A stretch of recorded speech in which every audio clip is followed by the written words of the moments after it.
Everyone. आज हमारा video का जो मेन टॉपिक है वो है रिफॉर्मेशन। रिफॉर्मेशन इंग्लिश लिटरेचर में कैसे इम्पॉर्टेंट है। रिफॉर्मेशन का मतलब पहले आपको पता होना चाहिए कि रिफॉर्मेशन का मतलब क्या है।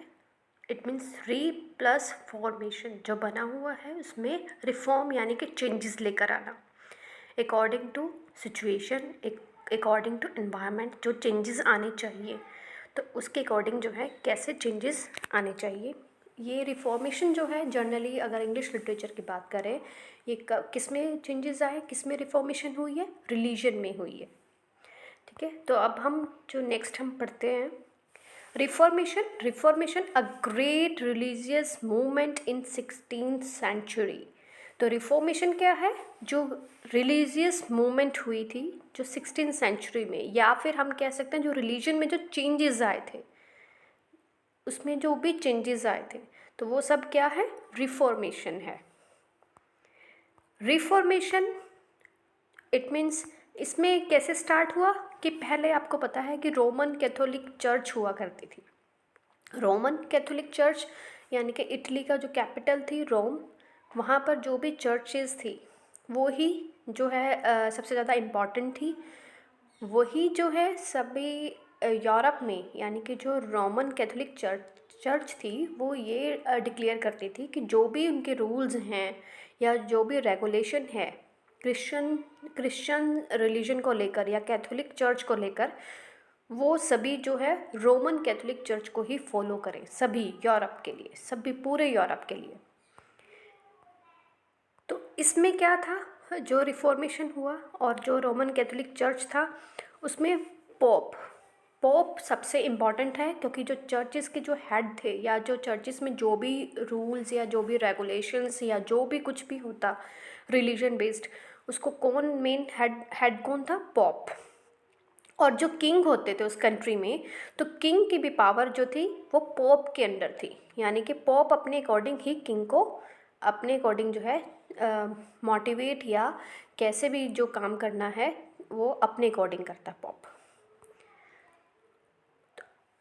इसमें जो है नेक्स्ट है रोमन कैथोलिक चर्च में, जब ये एक रूल बन गया कुछ टाइम के बाद कि अगर किसी को कुछ भी उन्होंने कोई भी सिन किया होता, कोई भी उन्होंने जो है गलत काम किया होता, तो जो कॉमनर्स थे, कॉमन पीपल थे, वो चर्च में जाके, यानी कि एक तरफ पर्दा होता, पर्दे के एक तरफ जो है पॉप बैठते और दूसरी तरफ जो है जिसने भी सिन किया है वो क्या करते कि वो उसके बारे में बात करते कि उसने अगर बाय चांस जैसे किसी ने चोरी की है तो वो उसको एक्सेप्ट करते कि हाँ मैंने जो है पॉप के सामने एक्सेप्ट करते, एक दूसरे को नहीं वो देखते, लेकिन जो है वो उस पर्दे के एक तरफ जो है खड़े होके वो कॉमन मैन जो है या जो जिसने भी जो भी सिन किया है वो एक्सेप्ट कर कि मैंने जो है ऐसे ये चोरी की है। तो पॉप का क्या काम होता, पॉप ने जो है ये सब कुछ सुन के उन्होंने अपना एक बिजनेस स्टार्ट कर लिया, एक रिलीजन बिजनेस क्या कर दिया, स्टार्टेड सेलिंग इंडल्जेंसेस। इंडल्जेंसेस क्या होता है, जैसे कोई हम बताते हैं ना कि इसने ये काम कर लिया, ये गलत कर लिया, तो इस अगर ये उपाय कर लेगा या इस ढंग से इसको पढ़ लेगा या इसको हमेशा अपने पास रखेगा तो इसके जो भी पाप हैं वो धुल जाएंगे। जैसे मानते हैं कि गंगा में नहाने से जो है सभी पाप धुल जाते हैं। तो इट मीन्स जो भी हमारे मतलब चर्च में भी क्या था, तो चर्च में भी इन्होंने पॉप ने जो है इंडल्जेंसेस जो है बेचने स्टार्ट कर दिए कि अगर आपने ये अच्छा चलो ठीक है आपने ये सिन किया है तो आप ये इंडल्जेंस जो है आप परचेज़ करो, ख़रीदो, और इससे जो है आपका जो भी सिन किया है वो कम धुल जाएगा, ख़त्म हो जाएगा वो सिन। तो ये था, इस तरह के सिन थे, इस तरह के इंडल्जेंसेस जो पॉप बना के बेचते थे, जिसको एक वो पॉकेट में या एक ताबीज की तरह जो है इस पेपर को ताबीज में जो है रख के अपने पास रखते, जिसके कारण उसको पढ़े या फिर उसको पढ़े हमेशा या उसको हमेशा अपने पास रखें। तो ये उनको जो है कॉमनर्स को जो है इसके बारे में बताया गया, और इस तरह से जो है रिलीजन में भी जो है या फिर जो पॉप ने जो है अपना बिजनेस जो है अपना काम जो है अपना पैसा जो है कमाना स्टार्ट कर दिया, करप्शन आ गई चर्च में। तो ये तो आपको भी बताया, रिफॉर्मेशन में मीन्स रोमन कैथोलिक चर्च रही है और पॉप जो है उसके हेड रहे हैं।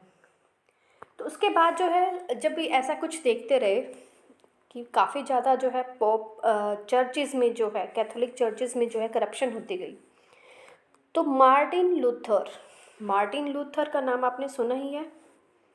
मार्टिन लूथर जो है, उन्होंने चर्च के बारे में जो है डिस्क्राइब करना स्टार्ट कर दिया। उन्होंने बताया कि रिलीजन क्या है।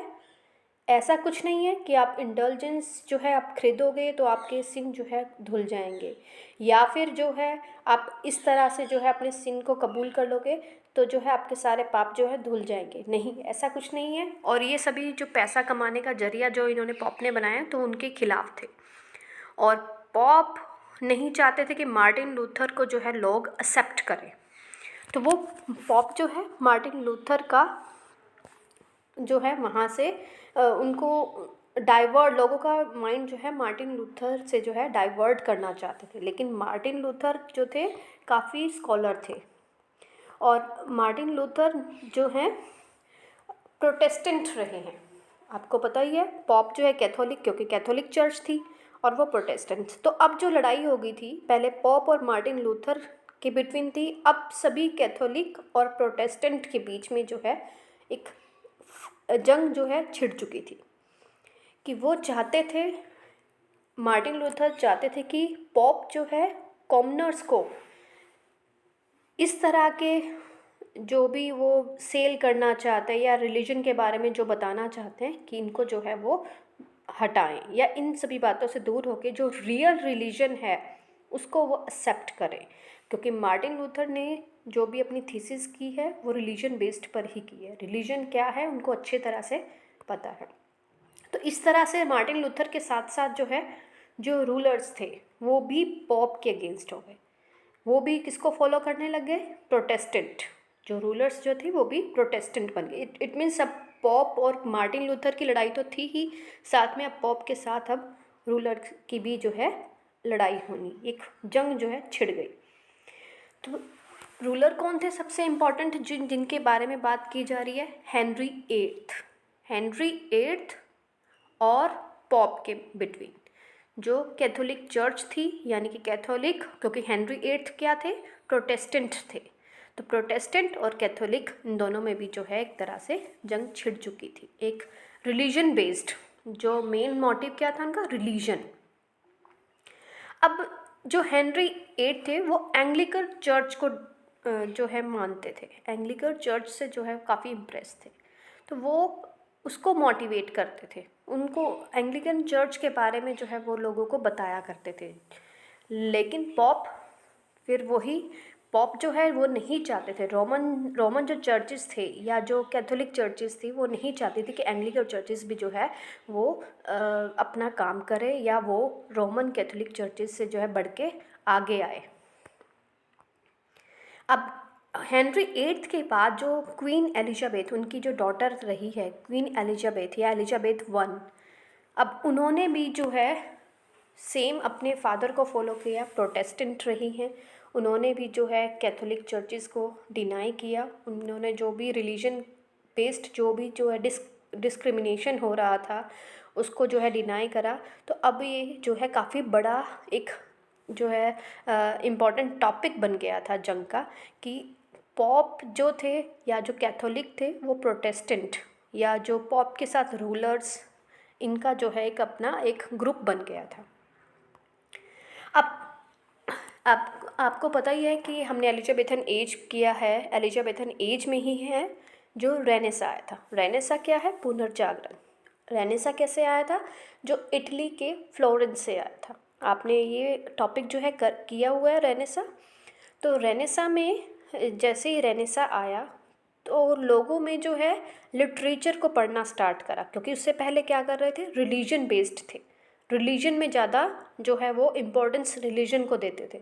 लेकिन जैसे लिटरेचर, क्योंकि एलिजाबेथन एज को क्या कहते हैं? गोल्डन एज ऑफ लिटरेचर या फ्लावरिंग एज ऑफ लिटरेचर, क्योंकि लिटरेचर सबसे ज़्यादा उसमें जो है एलिजाबेथन एज में जो है लिखा गया। तो इसलिए जो है सेम वही, क्योंकि लिटरेचर लिखा जाने लगा, लोगों को जो है समझ आने लगा कि रिलीजन जो है ज़रूरी है पर इतना भी ज़रूरी नहीं है कि वो एक तरह से जो है हम अंधाधुन होकर जो है उसमें बिलीव करें कि religion is important, it is true, but ऐसा नहीं है कि आप उसको जो है टोटली आंख बंद करके जो है विश्वास कर लें। इसके बाद जो है प्रिंटिंग प्रेस। जब प्रिंटिंग प्रेस का इन्वेंशन हुआ तो उसके बाद जो है बाइबल को लोकल लैंग्वेजेस में जो है ट्रांसलेट किया गया, क्योंकि आपको पता है कि सबसे पहले जो बाइबल थी वो कौन सी लैंग्वेज में थी, वो लैटिन लैंग्वेज में थी। लैटिन लैंग्वेज में थी तो लैटिन लैंग्वेज क्या है, एक इंडिया में जैसे संस्कृत लैंग्वेज है, संस्कृत लैंग्वेज को जो है इजली हर कोई जो है अंडरस्टैंड नहीं कर पाता, तो ऐसे ही जो लैटिन लैंग्वेज है वो भी काफ़ी डिफ़िकल्ट है, कॉमनर्स जो है उस लैंग्वेज को नहीं फॉलो कर पाते। तो इसलिए प्रिंटिंग प्रेस जब इन्वेंशन हुई तो उसके बाद जो है बाइबल को भी लोकल लैंग्वेजेस में जो है ट्रांसलेट करना स्टार्ट कर दिया और उसको पब्लिश करना जो है स्टार्ट कर दिया, जिससे कॉमनर्स जो है बाइबल्स को ज़्यादा से ज़्यादा पढ़े, उनमें जो रियल में जो भी कुछ लिखा है, क्योंकि पहले लैटिन में था, कॉमनर्स जो है नहीं अंडरस्टैंड कर पा रहे थे, नहीं फॉलो कर पा रहे थे कि एक्चुअल में क्या लिखा हुआ है, उनके होली बुक में जो है क्या लिखा हुआ है। लेकिन पॉप क्योंकि वो हेड बने हुए थे, उन्होंने जो भी चाहा जैसे भी चाहा उन्होंने अपने अकॉर्डिंग जो है इसको मोल्ड किया। लेकिन जब लोकल लैंग्वेजेस में ये पब्लिश होने लगी तो लोगों को जो है समझ आने लगा कि बाइबल में एक्चुअल में क्या है। ये सिन या फिर जो भी प्योरिटन है, जो प्रोटेस्टेंट है, जो कैथोलिक है, या जो चर्चिज़ है, या जो क्रिश्चियन जो भी ये अपना एक धर्म है, तो वो कैसे किसको फॉलो करना चाहिए, तो उसके बारे में जो है वो उन्होंने समझा। अब जो है मार्टिन लूथर ने भी जो है अपना एक थीसिस 95 थीसिस करके जो उनका एक वर्क था, उन्होंने विटनबर्ग की चर्च के डोर पे जो है 1517 में वो वहाँ दब पूरे अच्छी तरह से जो है गाड़ दिया या पेस्ट कर दिया। मार्टिन लूथर ने 95 थीसिस जो विटनबर्ग की जो चर्च है उसके डोर पर जो है अपना थीसिस पूरी अच्छी तरह से गाड़ दिया, वो किया उन्होंने 1517 में। और ये है जो चर्च है, ये चर्च थी।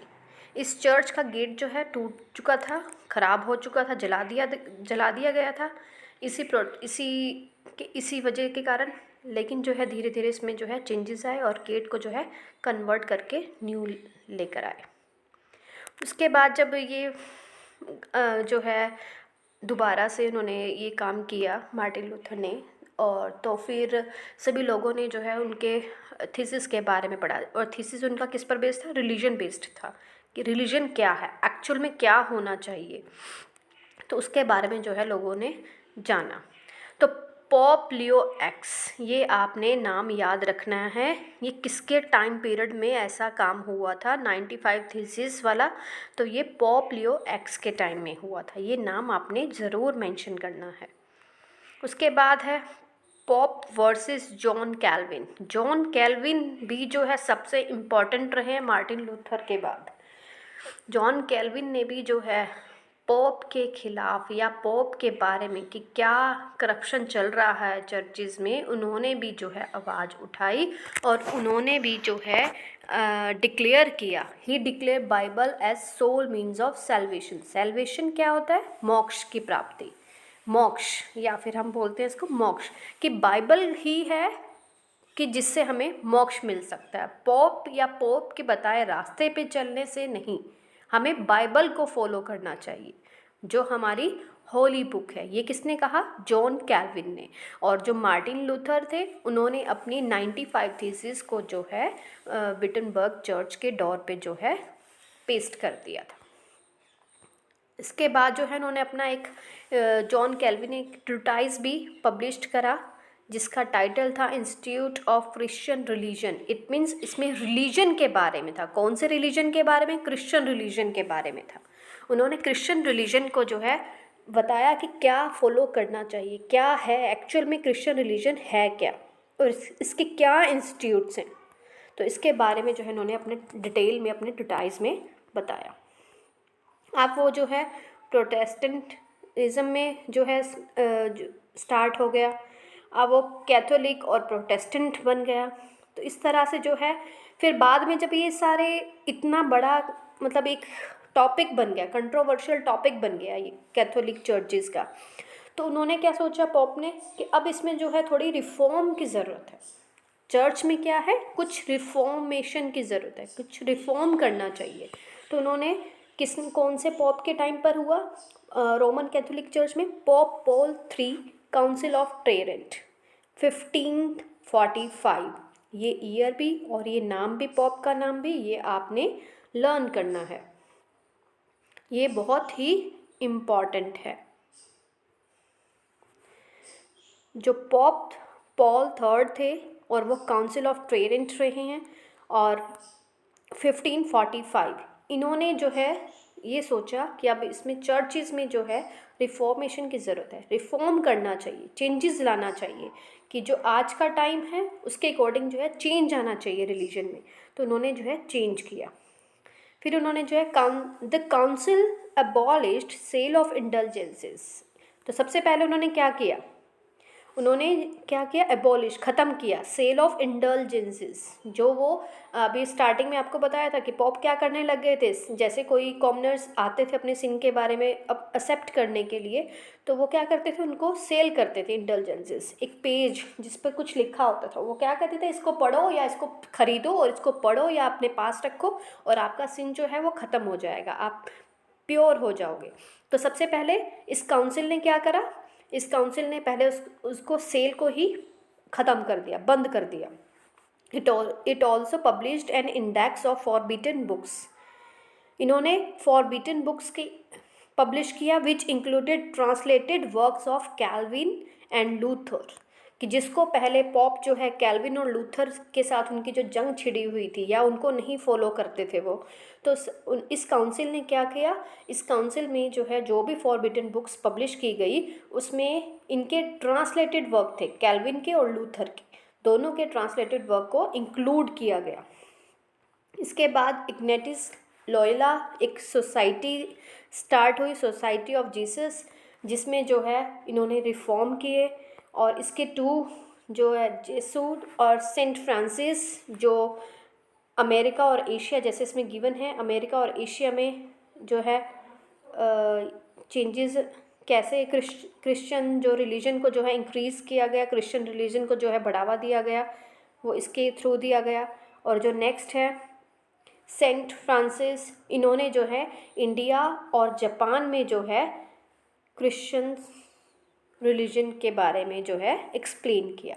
इस तरह से जो है धीरे धीरे रिलीजन में जो है चेंज आया, रिफॉर्म हुआ, रिफॉर्मेशन हुआ। तो ये आपका टॉपिक जो है रिफॉर्मेशन, ये यही है।